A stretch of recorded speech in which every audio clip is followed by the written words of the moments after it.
Chef Gabby, we are honored to have you in our tiny little kitchen. We've been living in the Airstream for a while, and cooking well has been a bit of a challenge, so I was very excited to learn that teaching in any kitchen how to have good food is something that you love doing. Absolutely, and no matter the size, I can make it happen, and I'm excited to show you how. Oh, those are the best words I've ever heard. So, what are we making today? So we're making actually the ultimate comfort food, in my opinion, which is a risotto. And a risotto from scratch, the warmth of that, especially on a drizzly day like today, is just gonna bring so much deliciousness to the table. And it's also great because I know that you mentioned that the cleanup is not your favorite part. So maybe having 2 or 3 pots instead of 5 or 10 really makes a difference. And I think this is a meal in itself and a fun process, so I'm gonna show you that. We love risotto, so that's a fantastic choice. And we also struggle with the oven, so we do tend to stay to the stovetop, so this is a fantastic option for all of those reasons. Perfect. You could throw any leftover veg in a stock, and it's just more flavor, right? Happy So with that, or a little that's more? our base. That's perfect, yeah. So all of these, as we're working with our onion, all of the trimmings are gonna go in that pot. So that can already go. The paper, the everything. That is flavor. Really? Absolutely. Oh, this. Learning things already. Yeah, drop it in. I'm trying, but my fingers won't let me. Gourmet Gab does 2 very incredible things. I mean, more than that, but one is that you go to people's homes and make 5-star, mind-blowing meals, but you also go into people's home and teach them how to cook either fancy or just regular everyday skills. Yeah. What made you decide to go in those 2 directions? I think it's because both of those things are just who I am as a chef. I like the educational element so that people feel connected to food. And I think the more you understand, the more you appreciate it. So whether it's at the table and I'm just explaining, you know, this is a slow process and the reason why is, you know, this is creating the depth of flavor, or it just benefits it because of this ingredient. Or if I'm in someone's home and I'm explaining, you know, use every little ingredient because it's creating flavor. I just want people to understand so that they can take those tools into the kitchen themselves, but also, more importantly, they just feel like there's no shame around it, because I think in the kitchen, especially where I grew up, oh, you're an emotional onion cutter too. I'm usually that person. That's why I'm making you guys do it. No, I'm just kidding. I just think that, you know, I grew up where Chef Gordon Ramsay was like the coolest, you know, and it's like it was all about yelling in the kitchen and kind of like if you need to know it, and if you don't know it, shame on you. And I think that the best way that people learn is through just an approachable manner and just working with however their style of learning is. And so I just want people to feel like there's no shame around cooking and they're excited and hopefully as passionate as I feel, which is I love that. Sometimes a bit too passionate. But, you know. No, definitely not, because I know, like, we love to eat and we love to cook for ourselves, but cooking for other people makes me very nervous. It's funny, there's little things like they're kind of mundane chef tasks that I really enjoy, and then there's other things I don't, and it's so funny to discuss with other chefs because they may love one process and hate another. I love making risotto, but I do have some chef friends who are like, that's just too long. It's too long for one thing. But I feel like it's, and I hope you will feel the same, it's a very relaxing thing to cook. And I always like to talk about what you could do ahead, what you can do when you have friends over. This chopping bit you could do way ahead. Like you could do honestly the day before. And How did you get into the industry? so I actually, can I tell you my epiphany moment? Absolutely. Yes. So I had an epiphany at the age of 15. I was really fortunate that my best friend's mother was looking for a fun activity for her daughter and I to do over March break when I was 15, and suggested that I would do a cooking class above Sobeys. We went to it, and it was a Caribbean cooking class, and it was the first time little Gabrielle had ever seen a woman chef do their thing. And I, you know, I grew up, my dad did the cooking, and so I knew at home it was dad, and then on TV it was guys. So it was just, I didn't see myself in that role. And I thought she was the coolest person I'd ever watched do anything the way she was wielding her knife. She was opening avocados. She just had her enthusiasm and her animation and everything. And I just thought, like, that's who I want to be afterwards. It was like, that's it. I want to be you. And so we're going to start to slowly cook the onion and the celery, and then we're going to chop up 2 cloves of garlic, and we're going to add that to the mix. And it has a lot of sugar in it, so that's why, I mean, you could chop it at the same time as this, but it's not as urgent. This can cook for a little longer than the garlic. The garlic may get a little too caramelized. That's my word for slightly burnt, if you go in too early. I'm gonna remember that next time I'm cooking. That's it's right. just caramelized. So the beauty here is that everything about risotto lends itself for someone who enjoys stirring. And you're good at stirring. That just exactly what you just did with the vegetables is what you're going to be doing when the rice is in there. And we will continue doing that all the way until we're eating the risotto. So I always kind of laugh at when I'm doing cooking classes, people want to stir no matter what it is in the pan, and some things need to be left alone. Yeah. Like mushrooms need to like hit the pan and get sizzly and crunchy and caramelized.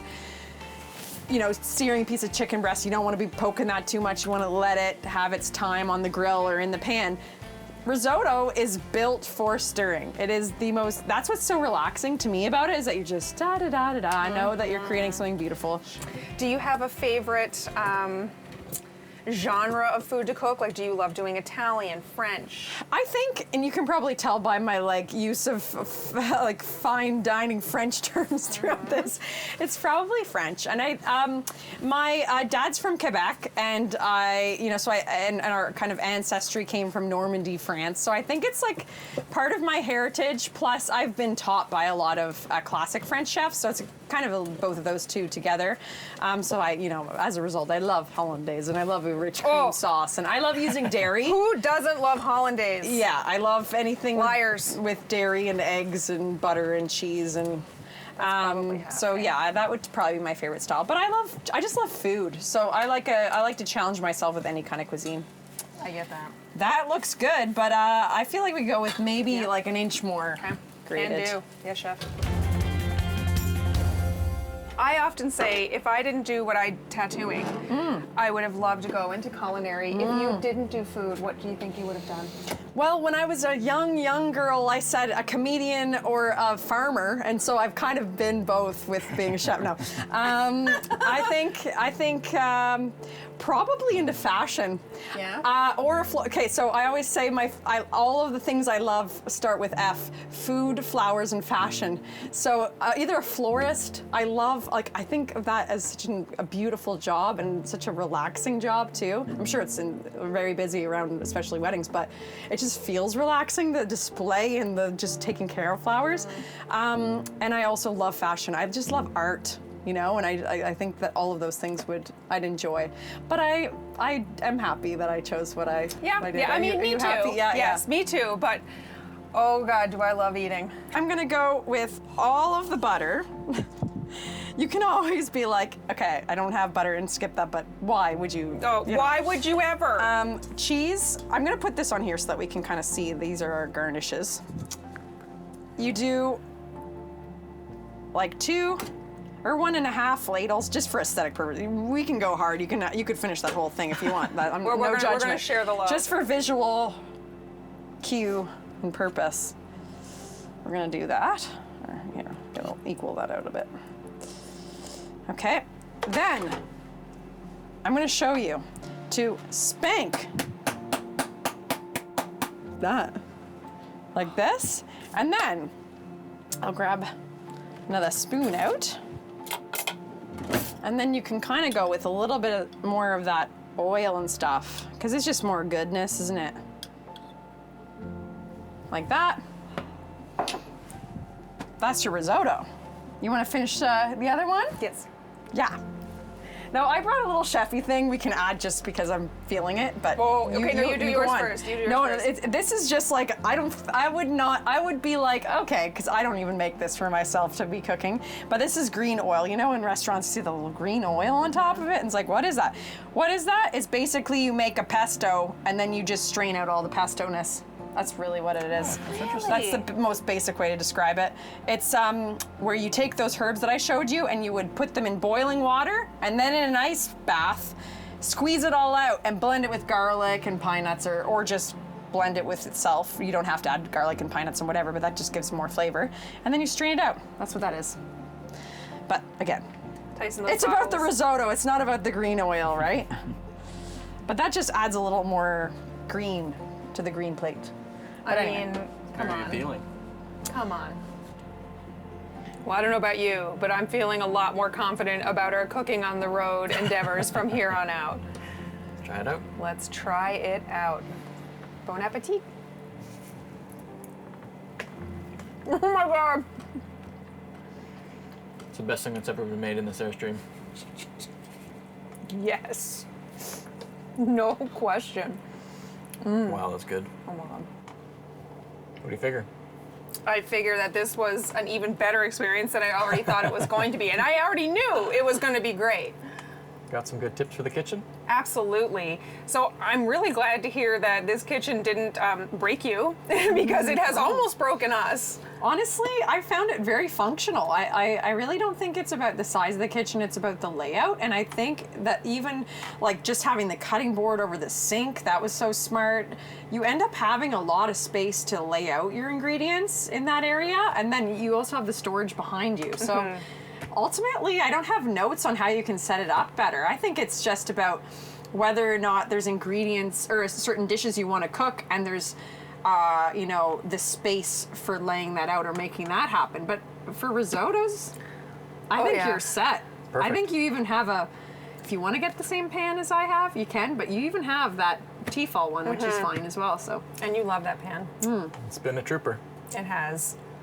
Oh my God, this has been amazing. I have so many risotto ideas we made. So, okay, let's give us, say, like 8 weeks, and when we burnt ourselves out on risotto, we're gonna come back for a different dish. Well, I'm generally the cook in here, so hearing her get excited about cooking, well, Yes. sounds good to me. That's a win. Yeah, absolutely. You ready to get baked? Bread, I'm talking. I am, very much. Actually, I'm half excited, half scared, because I love fresh baked bread so much that I'm afraid You really do. if we start baking it, that it's like, Slippery slope. oh, slippery slope. It could be a real problem for us. It could, I but want to, but I'm scared. you eat so much bread though. Like it makes sense for us to bake bread because you eat so much That's of true. it. I'm telling you, fruit and toast, perfect way to start the day. Red Knot Bakery is a fresh sourdough and French pastry bakery. We specialize in sourdough, so it's the only type of bread we serve. So it's a naturally fermented product. Our starter is as old as the bakery is, so it's 10 years old. It started in 2014. Everything is made with butter, and we incorporate local ingredients as we can, and we use organic cane sugar, organic flours. We just really focus on a high quality product for a delicious pastry. I've been a baker all my life. My mom, my grandmothers were all super big bakers. Any big family event, there was always like cookies, biscuits, my Grammy's oatmeal cookies, and always fresh bread. There was always that around and on the table, and that was like the standard. That was breakfast, lunch, supper. We always had a fresh loaf of bread and butter ready to go. And just growing up in that, I've always loved baking, but to be honest, I never thought that's where my life would go. I'm actually a certified small engine mechanic. Oh! Yeah, so I was like, cool, this is what I'm gonna do. And then I moved out to Alberta, did the whole Alberta thing, and it just wasn't for me. I just found it really hard as a female in a small engine industry that it was really hard to feel I was a part of it. So I ended up working in a woman and children's shelter as their cook. And that was an eye-opening, amazing experience. And then after a year of that, it was just a really hard place emotionally to work for a very long time. So I got pregnant with my daughter, took a year off on maternity leave, and then all of a sudden I saw Red Knot Bakery was up for sale. And I was like, how amazing would that be? An already established business that has a really great product, a really great, amazing owner. So she and I started talking. I was just about to buy the business, and then COVID hit. Everyone that loved that bakery supported that bakery. It was amazing. So once I saw that it could get through such a terrible time, I was like, you know what? Like, let's talk again. Let's figure this out.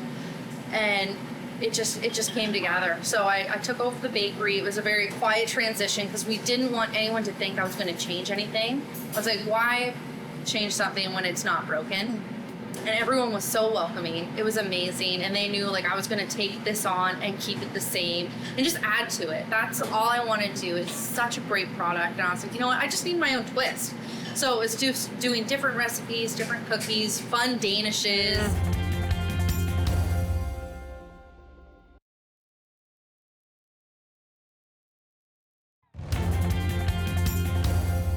We enjoy bread a lot, and we've never tried baking it ourselves. We've been in the Airstream full time for a couple years now, and we have never really mastered baking in it.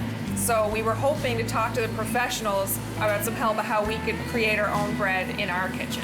Totally. We can totally do some sourdough bread. Yes. Yeah. All right. We can start with a country, which is our white sourdough, which would be the most easiest, basic one you could start with. Awesome. We're up to the challenge. Let's go.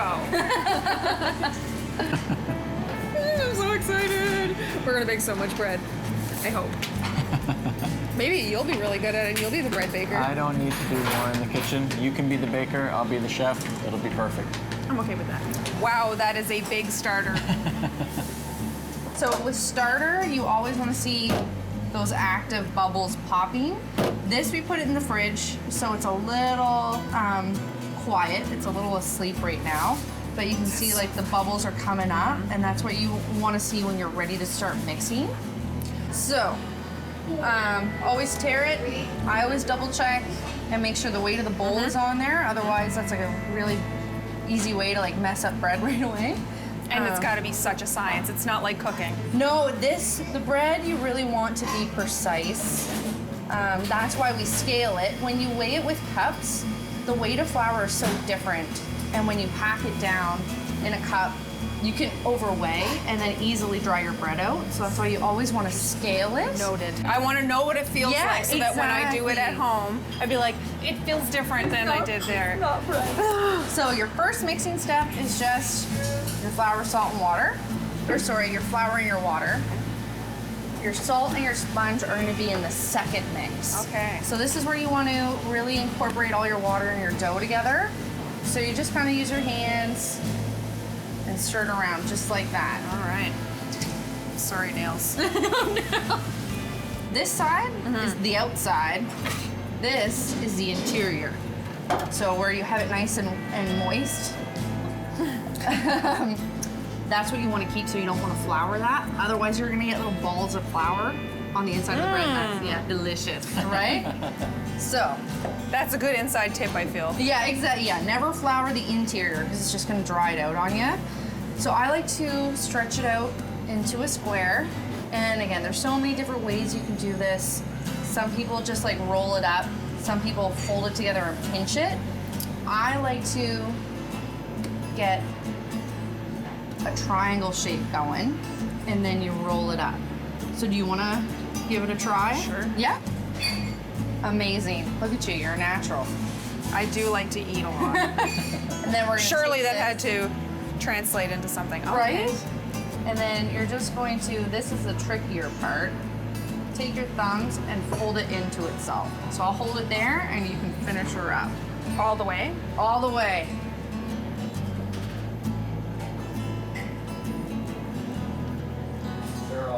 Amazing, look at that. And we just, that's it. That's it. That's it. And then we're gonna rest it overnight, let it do its bulk fermentation, and then we bake it off in the morning. And we have delicious breakfast sourdough. So this is one that I bulk fermented in the fridge overnight, and then I just put it in the proofer just to get it warmed up. So now we are going to put a nice, beautiful line down the center of it. You can use a knife. Scissors are the easiest thing you can use. Okay. All right. So we got our loaf. I use a steam pan, which will help release. So So this is not the same as this? That is not the same as this. This is Okay. just like it's another aluminum pan. I do have 2. Perfect, that's great. Okay. So you want to fill it, and this one you will see water come out because it's been well used. You want to fill it with like an inch of water. Okay. And that's what's going to help create that steamy environment that we want. And we'll put that on the second rack. In the middle? Right in the middle. Turn it sideways, or? No, you can leave it right like that. Beauty. Yeah. And and 35 minutes. Oh. Okay, so we'll have to remember what this tastes like as the control for when I make it. Oh man. It's so warm. I hope mine turns out this I was gonna good. say, this is setting a real high bar for you. I know. Maybe lower your expectations. What'd you think of that? It was a lot of fun. It was a lot of fun. I mean, I love Piper and I love what she does. So it was really exciting to learn from her. Are you feeling brave enough to attempt it at home? I'm definitely going to attempt it. Yes, absolutely. I've bought my Dutch oven bread baker. So now we can only hope to make her proud of us. Well, I will happily taste test, just like I did as a kid. I mean, I can just smell the fresh baked bread on us, and I just feel like that should be an air freshener in the car. Just like bake a loaf and put it in the car. It's so funny. Road snacks, smells good. Perfect. Okay, in the Airstream, I've prepped everything according to Piper. The bread is all ready to rise overnight, so we're gonna put it in the oven and see what it looks like tomorrow morning to bake. Good morning. Our bread has been out overnight to rise, so now it's time to bake it. Wish me luck.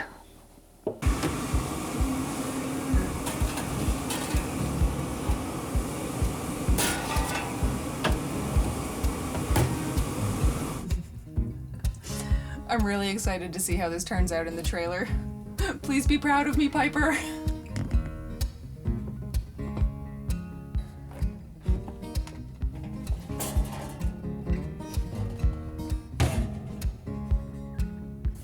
Proud of yourself? How pumped are you? You eat Pretty way pumped. more bread than I do. I do. I mean, it's a lot of work and a lot of dishes, but I mean, I'm glad we have Red Nut.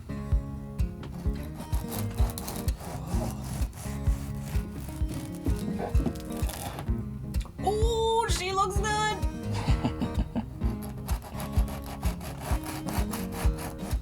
Looks like it's got some spring to it. Oh my god, it smells amazing. And the crust feels real good. Oh, I don't even want to toast it. It's just so soft. It's super soft.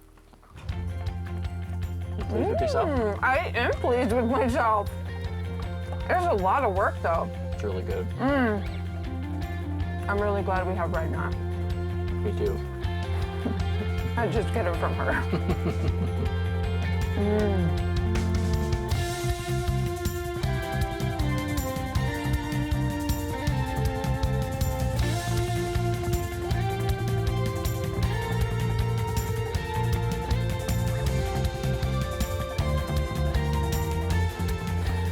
But now you have a stock pot. Just throw all your mess in. I made chicken parm meatballs once, which is probably the messiest thing I've ever made. There was friggin' red sauce. Like, That's tomato sauce's fault, though. That's not you. I don't know what it is about tomato sauce. It's the angriest sauce. They are aggressive. It is. I've never not cleaned the walls after I make tomato sauce. do? Like a Tasmanian But yet it's the devil. most comforting. I say risotto is the most comforting, but actually tomato sauce.